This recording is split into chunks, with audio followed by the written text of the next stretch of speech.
In the present case, we find that it is a patient presenting with weakness of the right side of the face, and also you will find there is ipsilateral loss of pain temperature on the face. But if it comes to the body, then it is contralateral body. This is called alternating hemianesthesia. Now, if you say it is alternating hemianesthesia with same-sided facial palsy, then where could be the problem? These are brainstem lesions, and you have to look at the level of the injury because it is written as the facial nerve. Facial nerve nucleus or the nerve comes at the level of pons, so it will be the pons as the answer, and also it will be the lateral pons. You're telling the answer is lateral pons, but why? Why it is pons? Because it is the pons which will give us the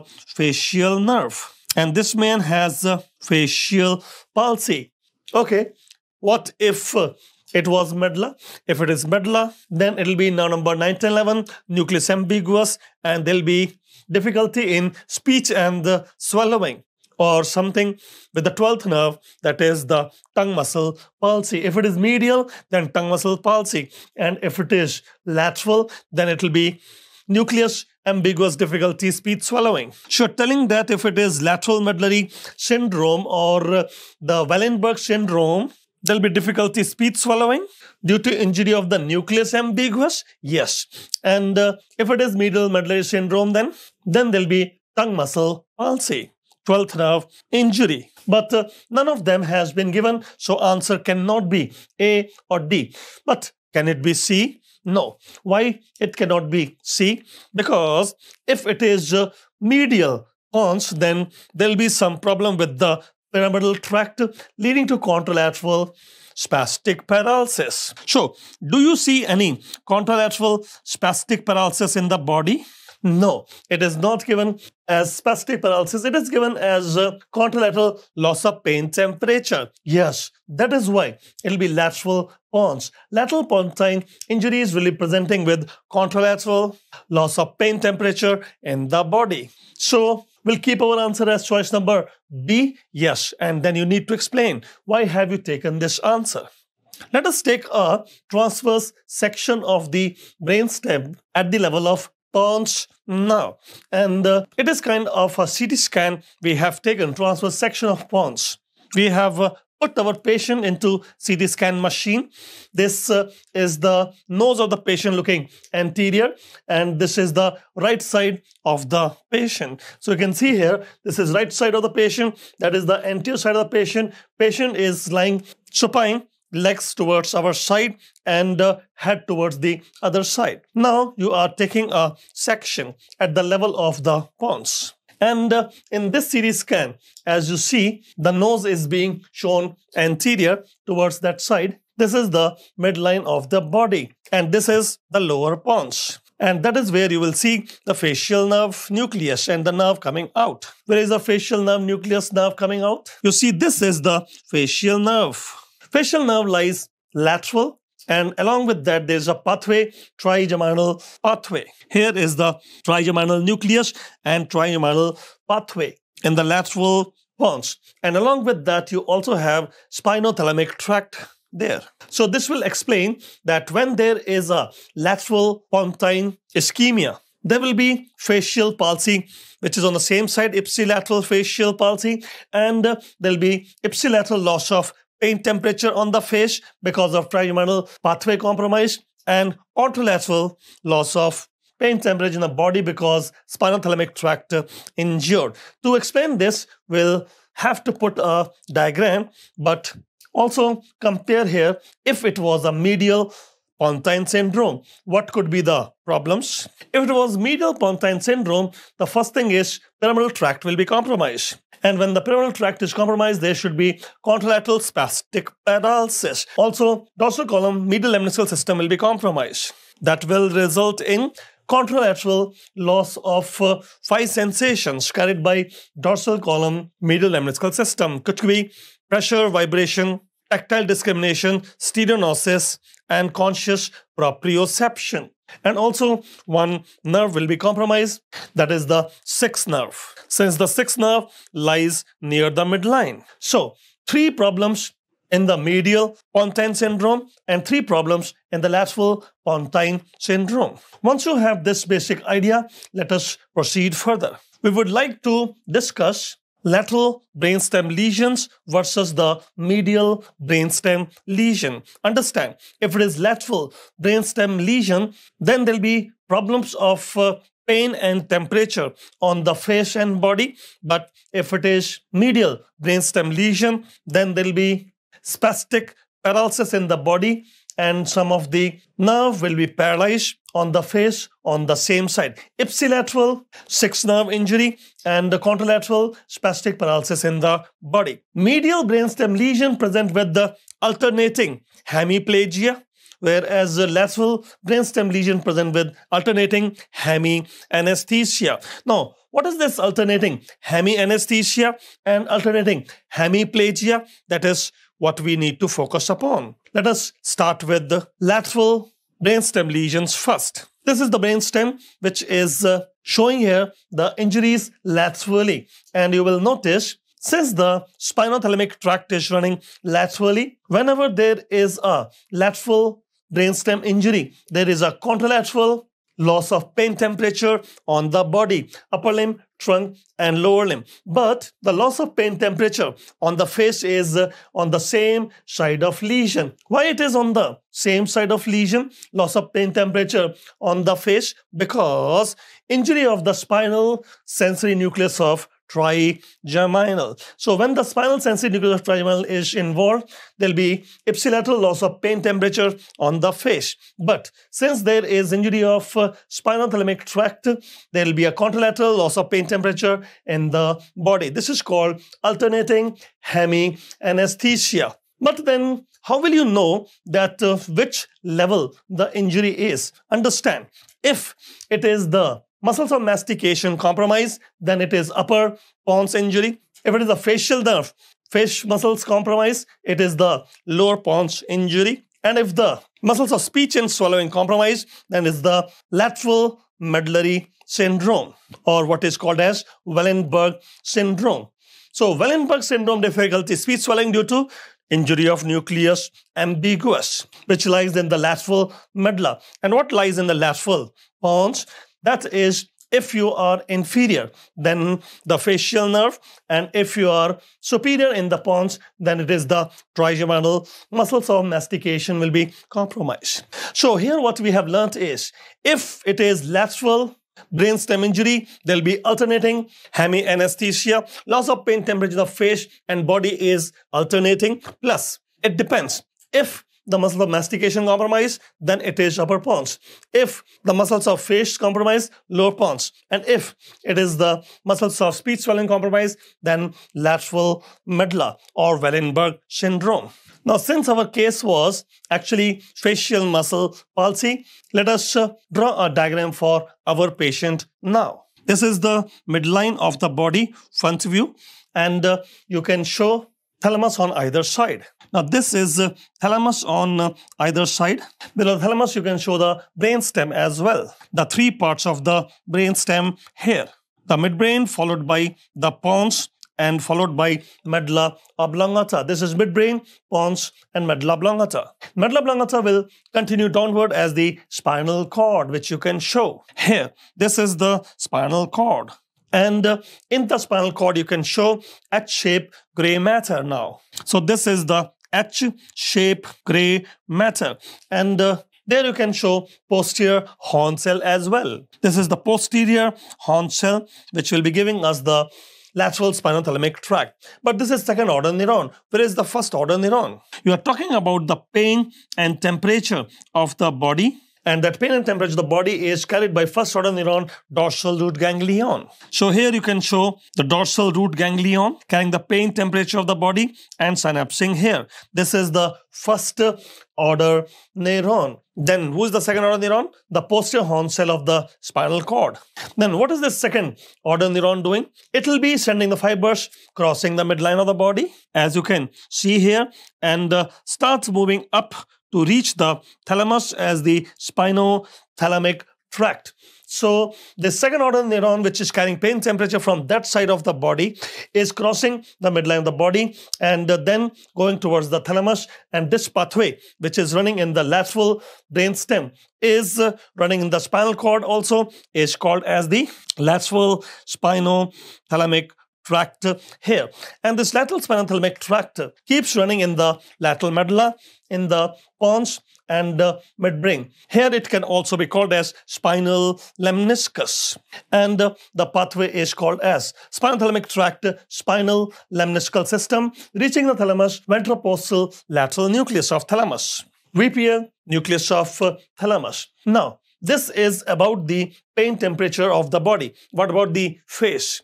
For face, you have a trigeminal nucleus to discuss. And you will notice trigeminal nerve is having a main sensory nucleus in the pons. And there'll be one extending into the spinal cord also. The one which extends into spinal cord is known as spinal sensory nucleus of trigeminal and passes the lateral medulla there. And one will extend into the midbrain, which is called as the mesencephalic sensory nucleus of trigeminal. So these are the three nuclei of trigeminal nerve, and they'll be making a lemniscus, which is called as trigeminal lemniscus. Then where the trigeminal lemniscus will be going? Trigeminal lemniscus, which carry the sensation on the same side of the face. For example, pain temperature of the face will be reaching the VPM nucleus of thalamus. VPM? Yes. Actually, if it is ventroposteromedial, then it is the face area. And if it is ventroposterolateral, then it is the body area. Lateral and medial area? Yes, ventroposterolateral, ventroposteromedial nucleus of the thalamus. Now, once you have this orientation, understand, if you have the lateral pontine syndrome, could be a block in the anterior inferior cerebellar artery, branch of the basilar artery. If you remember here, there was a basilar artery running on the pons, and that basilar artery gave superior inferior cerebellar arteries, and the inferior cerebellar artery was called anterior inferior cerebellar artery. What will happen if the anterior inferior cerebellar artery was blocked? Like here on the right side. Not only there will be cerebellar problems, but there will also be problems related with the lateral pontine syndrome. These two pathways will be compromised. So, injury of the right-sided anterior inferior cerebellar artery, branch of the basilar artery, will result in lateral pontine syndrome. Lateral inferior pontine syndrome. Why inferior? Why not superior? Because superior, you have superior cerebellar artery. This is inferior cerebellar artery. So, a block of the right-sided anterior inferior cerebellar artery will cause lateral inferior pontine syndrome. What are the clinical features? Number one, ipsilateral loss of pain temperature on the face and contralateral loss of pain temperature on the body. Why? Because the injury of spinothalamic tract here. So you can put that in a diagram now. This is your patient, the face, and this is the body. That is the upper limb, and here is the lower limb. Now, as you say, this is the face, upper limb and lower limb. Tell us what exactly happened here when you have ischemia in this region. When ischemia in this region, you can see same-sided face will have loss of pain temperature due to injury of a spinal sensory nucleus of trigeminal pathway. And where will be the loss of pain temperature in the body? That will be contralateral loss, which you can show here on the lower limb, trunk, or the upper limb.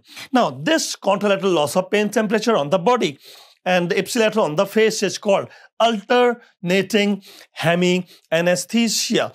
Alternating hemianesthesia is a feature of any syndrome which was in the lateral aspect of the brain stem. Okay, then what about the facial palsy? Patient had facial palsy also. It is because of the injury of a facial nerve, which is exiting here at pontomedullary junction. Understand that facial nucleus, which is present in the pons, the nerve will be exiting at the pontomedullary junction, and facial nerve has been compromised in lateral inferior pontine syndrome. So there'll be facial palsy on the same side of the patient face.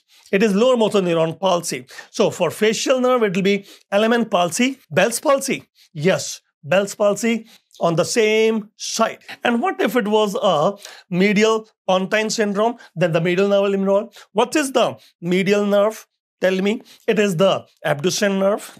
So medial nerve is abducens nerve, and it will be involved in medial pontine syndrome. What else will be there?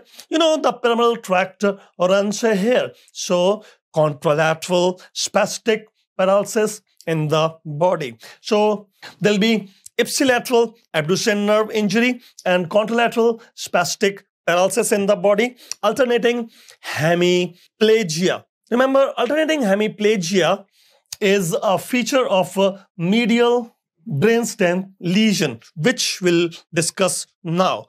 Let us look at the medial midbrain syndromes as well then. So here, this is the syndrome we were talking about.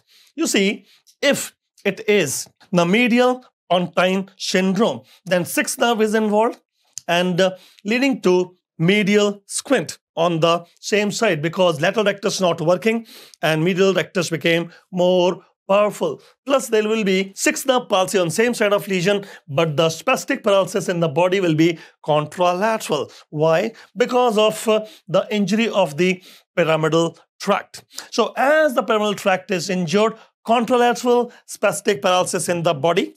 And since the sixth nerve is involved, it is ipsilateral sixth nerve palsy. Understand, may it be the midbrain or the pons or the medulla syndrome, may it be medial medullary syndrome, medial pontine syndrome, or medial midbrain syndrome, which is actually the Weber syndrome. In Weber syndrome or medial pontine syndrome or medial medullary syndrome, you'll see all of them involve the pyramidal tract. And since the pyramidal tract is involved, you will see contralateral spastic paralysis. Contralateral spastic paralysis, but there will be ipsilateral paralysis of the nerve at which the injury is. For example, if it is midbrain, then the third nerve will be involved and down and out eye. And if it is the pons, then the sixth nerve will be involved, medial squint. And if it is the medulla, then 12th nerve will be involved and the tongue will be deviating. So you identify medulla because tongue muscle paralyzed. You identify pons because the sixth nerve is injured. And you identify the midbrain because third nerve is injured. Third nerve come from midbrain. Sixth nerve come from pons. 12th nerve come from the medulla oblongata. So medial medullary syndrome, they present with alternating hemiplegia as compared with the lateral medullary syndrome, which present with alternating hemianesthesia. Our case was not hemiplegia. Our case was hemianesthesia. Let us go back to our case then. So this was our case. A patient presenting with weakness of the right side of the face, facial nerve injured pons, and there is ipsilateral loss of vein on the face, trigeminal spinal nucleus, and then contralateral body, that is spinothalamic tract. So as we said, answer will be lateral inferior pontine syndrome, facial nerve palsy, ipsilateral, and alternating hemianesthesia. Why this cannot be medial pons? No. If it is medial pons, then you will have contralateral spastic paralysis, actually alternating hemiplegia. And why it cannot be medulla? Cannot be medulla because if it was the medial medulla, the 12th nerve, tongue muscle will be deviating, alternating hemiplegia. And if it was the lateral medulla, which is Wallenberg syndrome, difficulty speech and swallowing, alternating hemianesthesia will also be there. If it is lateral syndromes, alternating hemianesthesia. And if it is medial syndrome, alternating hemiplegia. Anyhow, in this particular case, there is alternating hemianesthesia and also facial palsy, pons. So we'll keep our answer as lateral pons. Choice number B should remain the answer.